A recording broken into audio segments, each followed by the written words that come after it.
What's up, guys? It's John Dominique, the Soul Proponent. Today, I want to talk a little bit about questioning our beliefs, and just going to start asking some questions about what's so important about our beliefs in the first place, our belief system, and if we look into it, we can see that we hold these beliefs very adamantly. It's very important that we have these beliefs, but we don't really question them too much. So we need to start questioning them. What's the reason that we need beliefs in the first place? And where do these beliefs come from? So, for example, we can question, our belief systems. They come from what we learn around us, from the status quo, from civilization, from society, and we hold fast to these beliefs because it lets civilization thrive, and passing on new ideas and advancing thoughts and processes and systems. It's good for humanity in general, and that's fine. And we inherit them from our culture, from our family, from our peer groups, and all of that. So the belief systems, the need to have beliefs in the first place, comes from this need to have an identity. We've been taught that we are a person, and there's nothing wrong with that either. We can't see it as one way as being indoctrinated. The belief systems are there as we grow up, and we just become used to them. We become accustomed to them. We use them as a tool in our society, which is good and all that. But our relationship to these beliefs, we don't really question our relationship to these beliefs either. So the beliefs we have, if you look at it deeply, we have a need to have these beliefs. Like there's an intensity, there's an attachment, a fixation, and we can't let go. So if you look at it very deeply and closely enough, you can see almost that the beliefs have us. We don't have the beliefs have us.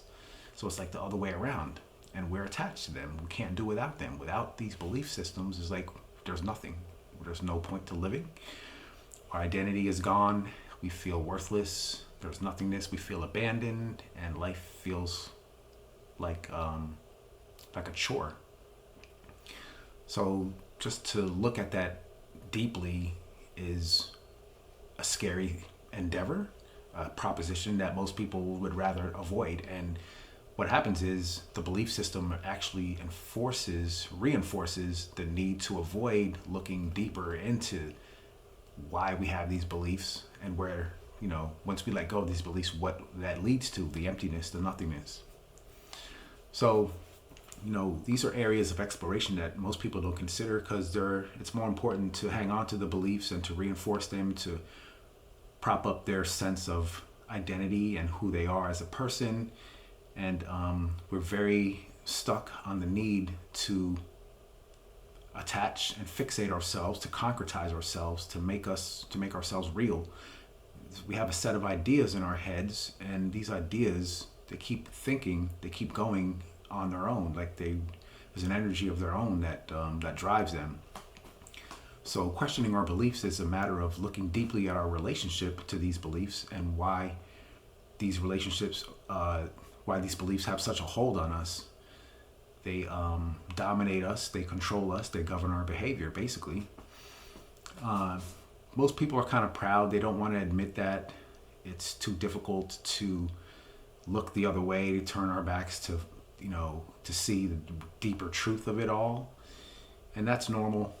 But on the path of the soul, these are questions we have to ask, and we have to genuinely grapple with, because we need to find we're trying to find the whole truth, not just part of the truth. So our belief systems, they're important to survive. I'm not saying to just throw them away and they're not important, but we need to question them, question our belief system. Why do we have this belief system? Where does these belief systems come from? What's our relationship to these belief systems? Can we let go of these belief systems if we had to, when it's time to do spiritual work? And if we find ourselves out, we can't, what happens is there's this certain attitude of judgment. Like the relationship to our belief system is, when we find out that there's a belief system and we can't let go of it, we end up judging ourselves. So there's more beliefs. The belief is that there has to be some type of judge there, and there's a relationship between the judge and the one that's being judged. And in order to survive, we have to hold on to these relationships. And these relationships are just ideas in our head, what we've been taught. We've been ingrained. This has been ingrained in us as we were little children, father and parent, or parent and child.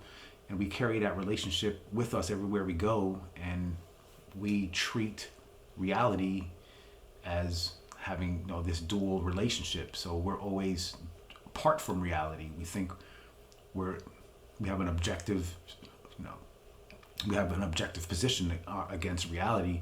And that's what we're trying to do. We're trying to become objective, but we don't know that we're actually projecting our own subjectivity onto it. The subjective part of it is the relating to reality as, parent, father relationship, that there always has to be some type of judge and the one that's being judged, basically.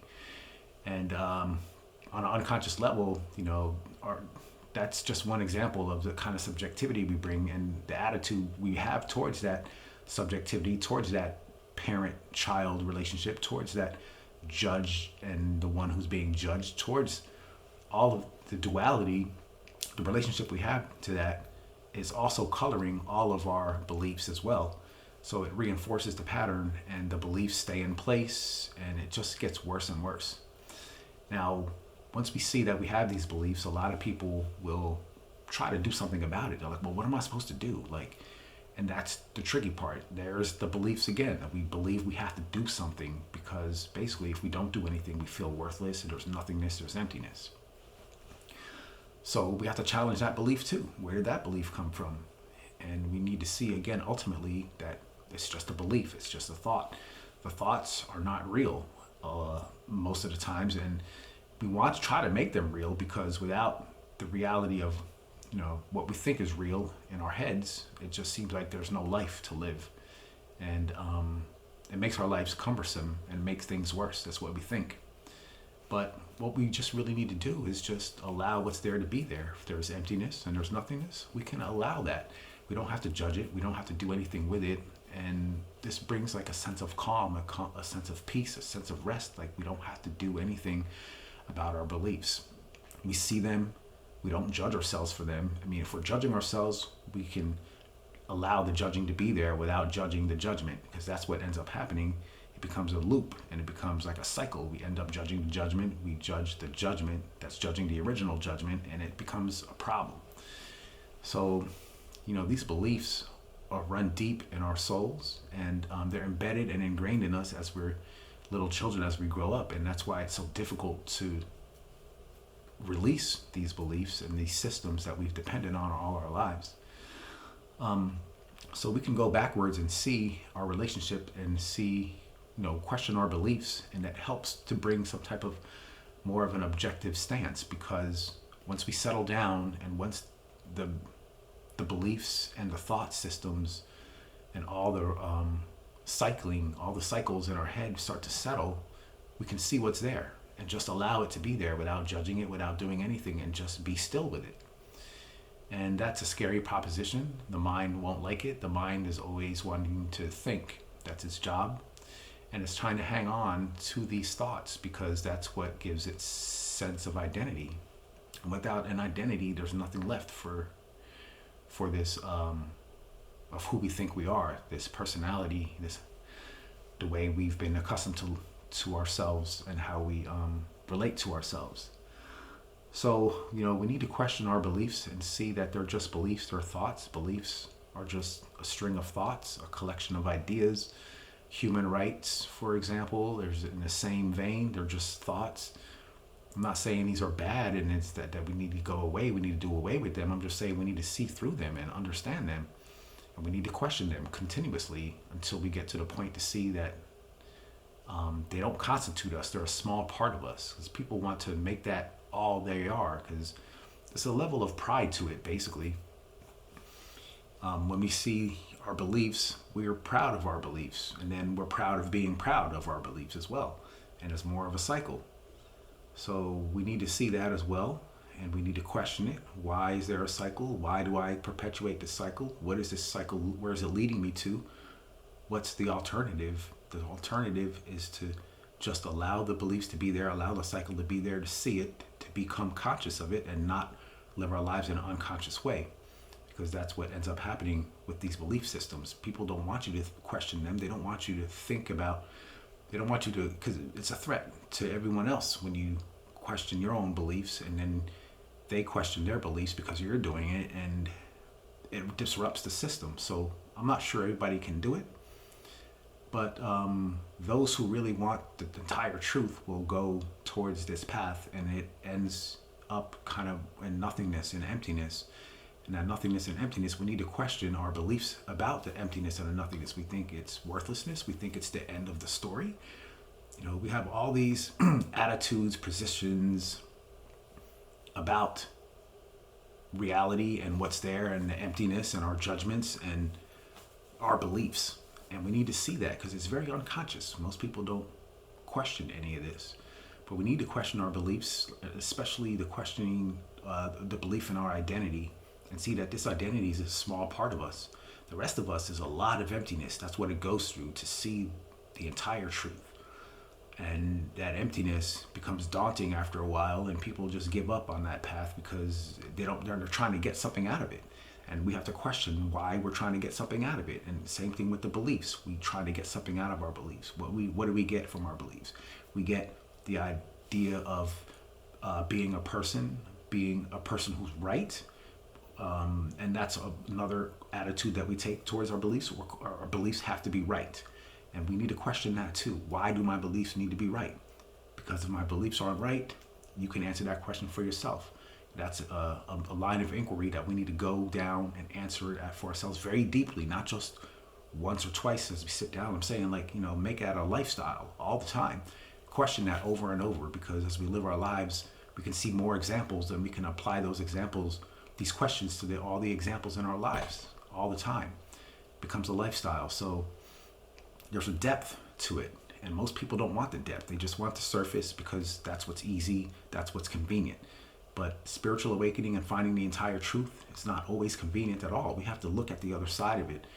So, questioning our beliefs, we have a duty to do this, to be honest with you, because without it, we're going to end up with what we've been getting this whole time. And this whole time, if you look at the history of the earth, it's just everybody's running around trying to find some type of value, this lack of self-worth, basically. Without questioning our beliefs and seeing our true identity, the deeper identity, which includes the emptiness and the nothingness, we won't be able to feel our value. Without spiritual awakening, we have substitutes, and we can tell they're substitutes because they don't last. The feeling of being good enough, that need to hang on to an identity, the need to hang on to our beliefs without questioning them, is part of the substitute. That's a replacement for our self-worth and our value. We think we have to hang on to ourselves and our ideas and our beliefs with all of our might. And if we don't, then we have no value. On an unconscious level, we don't think that outright as we live our lives, but on an unconscious level, that's what's happening.